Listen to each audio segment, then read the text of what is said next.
네, 안녕하십니까. 저는 사단법인 두루의 사무국장을 맡고 있는 마한월입니다. 그리고 온마을로 사업의 올해 담당을 맡고 있습니다. 네. 제가 얼마 전에 이렇게 우주 그림을 보면서 지구와 목성의 크기가 엄청 큰 차이를 낸다는 걸 알게 됐는데요. 지금 보시는 이게 포인터가 있긴 한데 너무 지구가 태양에서 세 번째 있고요. 목성이 다섯 번째 있는데 크기 차이가 너무 멀리 몰라서 안 보이신 분은 자료집 보시면 있습니다.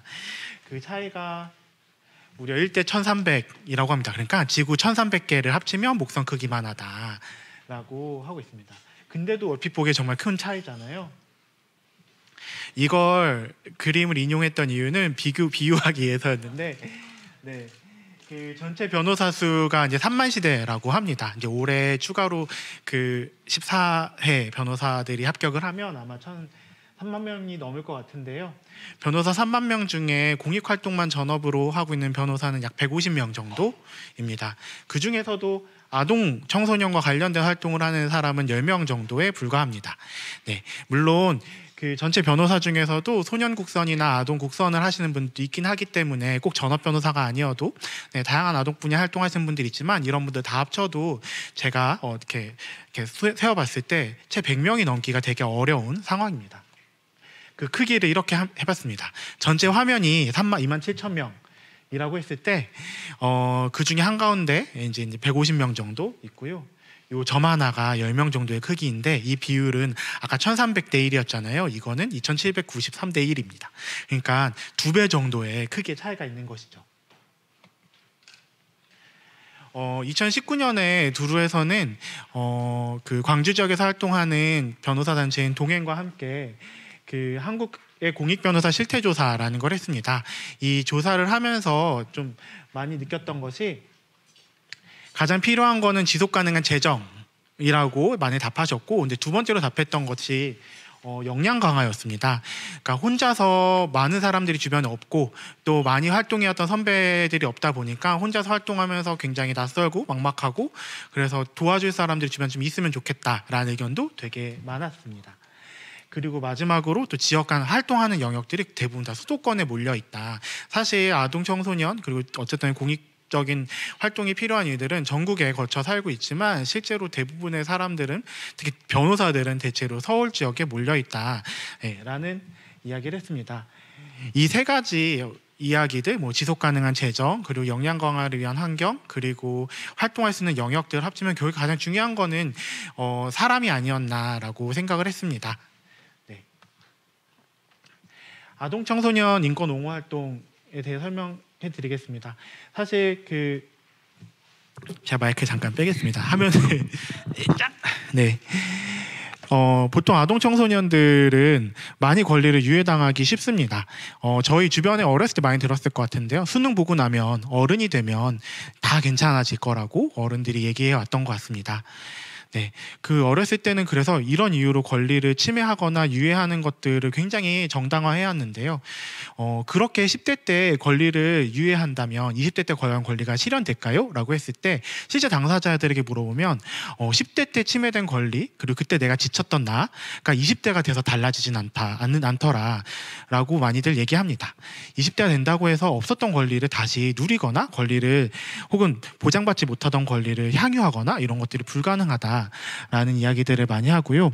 미래의 희망이라고 어른들은 많이 얘기합니다. 근데 사실 저희가 되게 중요한 사실을 간과하고 있는데 아동 청소년들이 미래에 사는 사람들이 아니라 지금 저희 옆에 살고 있는 사람들이라는 것입니다. 지금 미래의 시민이 아니라 현재 동료 시민으로서 함께 살기 위한 방안도 우리가 고민하지 않을 수 없다라는 것이고요.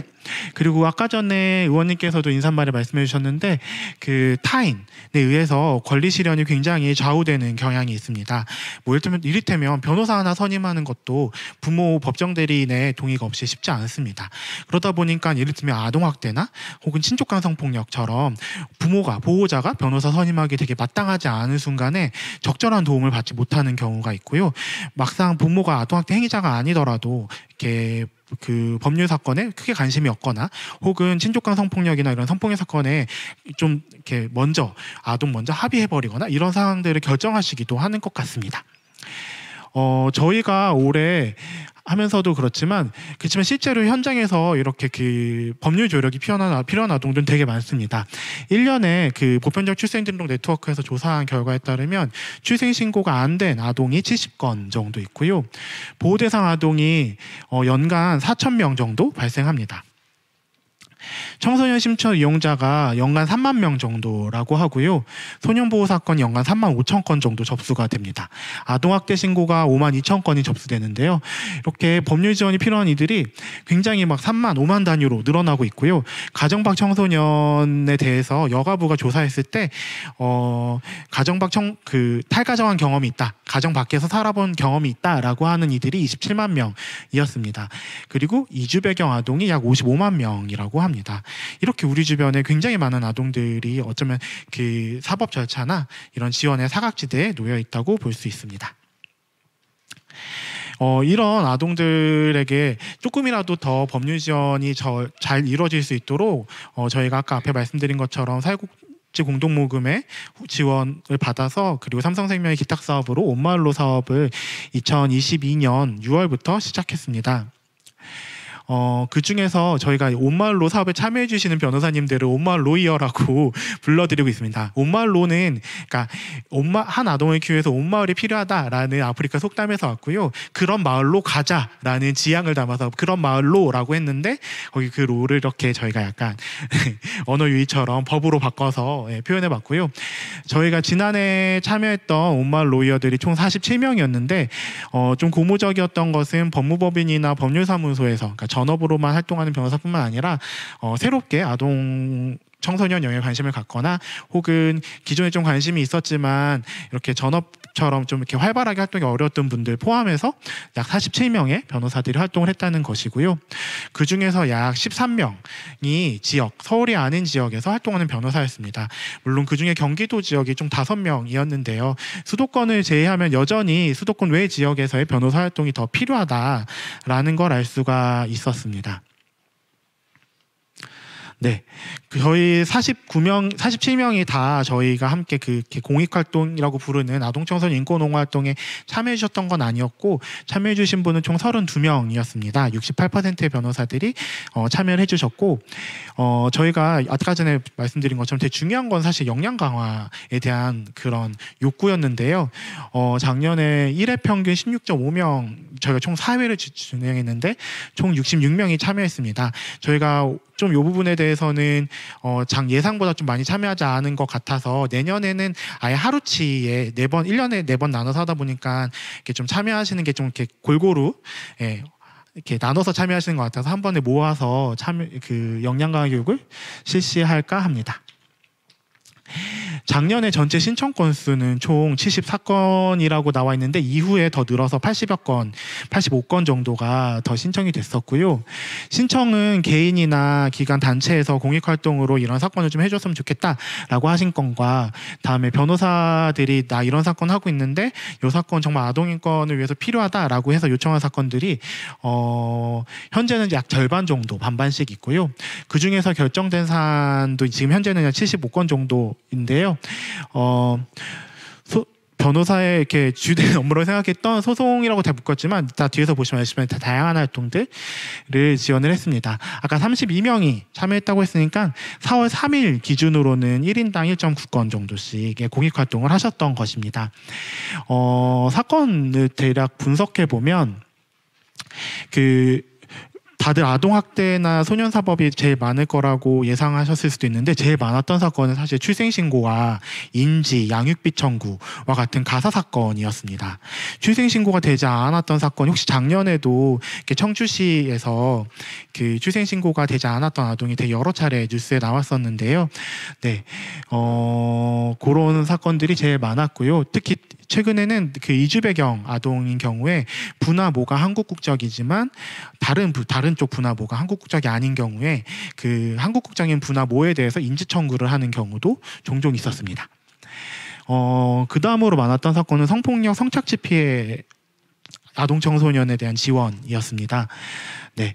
그리고 또 아까 한국 사회에서 많이 바뀌었다고 생각했던 게 체류 자격 난민 신청과 관련된 신청들이 굉장히 많았고요.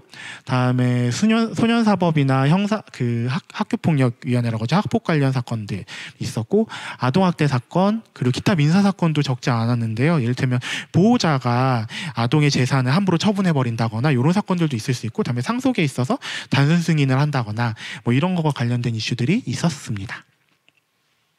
그리고 이따 뒤에서 그 류현 팀장님이 유니세프에서 오셔서 발제하신 아동인권 영향평가와 관련된 자문도 있었습니다. 활동 아까 소송이라고 했지만 저희가 이렇게 그런 법률 구조 업무를 하는 곳은 아니기 때문에 소송만 하는 것은 아니고 되게 다양한 활동, 상담 활동도 많이 하셨고요. 그 피해자 대리 업무나 행정 절차들, 예를 들면 같이 가서 구청에 가서 신청하는 일들, 뭐 외국인 청에 가서 같이 뭐 신청서를 제출하는 일들 포함해서 다양한 업무들을 하였습니다. 그리고 되게 좋았던 것은 이런 활동들이 숫자상의 성과만 있는 것은 아니고 각 사업들에 굉장히 의미 있는, 질적인 의미가 있는 사건들이 있었는데요. 우범소년 통고 규정, 소년법 제3조의 규정에 대해서 위헌법리 재판 제청 신청을 하였습니다. 이게 제가 컴파일러를 검색해 보니까 우리나라에서 처음으로 있었던 우범소년 관련 규정 헌법 재판이고요. 이 당시 또 다른 이슈가 오늘 사법적 근거와 관련된 이슈는 미성년자가 어떻게 변호사를 선임할 것인가라는 이슈였습니다. 헌법재판은 개인에게 어떤 의무를 발생시키지 않지만 헌법재판에서 변호사를 선임한다. 결국엔 권리를 확인하는 과정인데 변호사 선임하는 게 어렵다라는 것들을 알게 되었고요. 이따 이어서 황준엽 변호사님께서 발제하신 아동학대에 대한 국가배상 청구도 있었습니다. 아까 장기 미등교 최근에도 많이 이슈가 됐는데 이 사건은 조금 더 과거이지만 장기 미등교 아동에 대해서 국가가 어떤 책임을 져야 되는가를 묻는 절차입니다.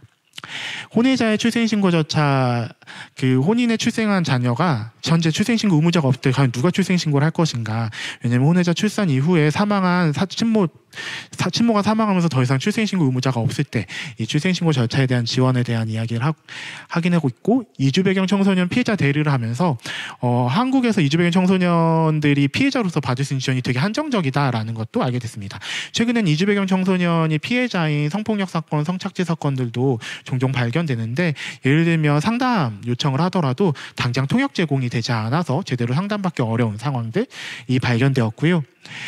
아동 성착취물 제작에 대한 고소 대리에서는 불능미수라는 범위가 과연 어디까지 인정되는가? 이건 되게 좀 법리적인 이야기인데 굉장히 인정이 된다면 굉장히 좀 법리적으로는 굉장히 리딩 케이스가 되지 않을까라고 생각했고요. 요즘 들어 미등록 체류 아동들 혹은 등록 체류 아동이었지만 부만 귀화한 채 아동의 귀화 절차를 밟지 않아서 아동만 따로 국적이 없는 상태가 되거나 혹은 아동만 따로 외국 국적을 유지하게 되는 경우들이 종종 발생하고 있어서 거기에 대한 절차들이 최근에 좀 많이 있었고요. 그리고 유니세프 아동친화도시 조례에 대한 아동인권 영향평가를 했습니다. 이런 사건들이 질적으로 의미 있다고 말씀드렸던 것은 이런 사건들이 단순히 한 개인을 돕는 것처럼 보이기도 하지만 사실은 지금 도토리 씨 아까 숲을 그린 것처럼 결과적으로는 굉장히 확산적으로 이 아동에 대한 권리와 이익들이 퍼져나간다라는 데 그런 의미가 있습니다. 직접적인 법률 지원을 보면 마치 한 명의 아동을 도운 것 같지만 결과적으로는 제도나 정책이 바뀌면서 100명, 1000명의 아동에게 영향을 줄 수도 있습니다. 이와 같이 1년 동안의 사업을 보면 더 많은 변호사들이 더 다양한 활동 등으로 더 많은 아동 청소년의 인권을 옹호할 수 있었습니다. 마지막으로 온마을로 사업에 대한 소개를 짧게 하겠습니다. 온마을로 사업은 한 아이를 키운다, 아까 말씀드린 것처럼 온마을이 필요하다라는 가치로 시작을 했고요. 아동 청소년 당사자나 혹은 시민사회 단체가 아동 청소년을 위해서 이런 법률 지원이 필요하다라고 제안을 해주시면 저희가 자문심의위원회 심의를 거쳐서 공익활동으로 변호사들이 좀 참여할 수 있도록 연계도 하고 지원도 하고 있습니다. 그 외에도 저희가 생태계 조성이라는 활동을 하고 있는데 뒤에서 더 설명하겠지만 요런 생태계 조성을 위한 활동으로 오늘 하는 심포지엄이라던가 유엔에서 이렇게 로비하거나 유엔의 시민사회 보고서를 제출하는 활동, 그리고 온마을 로이어들에서 역량 강화를 하는 활동, 그리고 매뉴얼을 작성해서 역량에 도움이 되는 활동들을 하고 있습니다. 요 생태계라는 말이 되게 낯설 수도 있을 것 같은데요. 사실 저는 생태계라는 말 어떻게 설명할까 하다가 이렇게 공룡과 낙타를 가져왔습니다. 이제 환경이 바뀌 사실은 모든 지구상의 생명체들이 동일한 생명체일 때 다 멸종당할 수밖에 없겠지만 사실은 다양한 생물들이 살기 때문에 멸종당하지 않고 지속 가능한 활동들이 가능한 지속 가능한 생태가 가능하다라는 이런 점에서 착안을 했는데요. 단지 변호사들이 이렇게 전업으로 공익 활동하는 것 외에도 뭐 상담으로, 위원회로, 혹은 법무법인에서 일하지만 나의 프로보노 활동으로, 혹은 변호사들뿐만이 아니라 법학자들이 법학 연구를 통해서, 그리고 인권 활동가들이 인권 현장에서 함께 목소리를 높이는 걸 통해서, 그리고 더 나아가서 좀 시민들이 각자의 자리에서 아동의 권리가 침해되는 장면들을 목격하고 그걸 알리는 활동들을 통해서 사실은 다양한 이런 사람들이 아동 인권을 위해서 활동을 할 때 그 생태계라는 것이 되고, 그 생태계가 훨씬 더 지속 가능한 활동들을 가능하게 한다라는 관점으로 생태계라는 단어를 사용했습니다. 이렇게 자문심의위원회 참여하고 계신 분들이 있다가 오후에 토론 시간에도 함께 참여해 주실 예정이고요.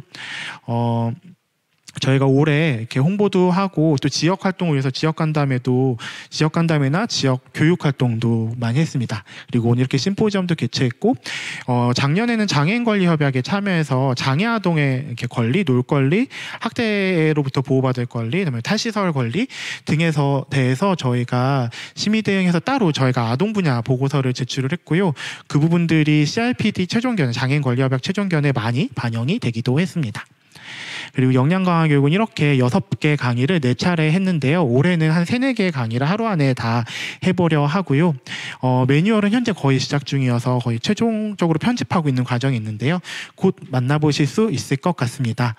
아까 말씀드린 것처럼 지난해 좀 더 우리가 이거 더 잘했으면 좋겠다라고 생각했던 가장 큰 게 바로 지역 활동이었고요. 올해 사업 6월부터 시작된 올해 사업에서는 좀 지역 활동을 활성화하기 위한 노력들을 할 예정이고요. 또 아까 전에 총 47명 중에 32명 정도가 참여했다고 말씀드렸는데, 이분들이 더 반복적이고 지속적으로 활동에 참여할 수 있게끔, 한 번 참여하고 마는 거 말고 계속 관심 가질 수 있게끔 유도하는 활동들에 많이 애를 쓸 예정입니다. 전 이상이고요. 저희 단체에 이렇게 홍보 담당자께서 꼭 이런 화면을 마지막에 넣어달라고 해서 넣었습니다. 네, 끝까지 들어주셔서 감사합니다.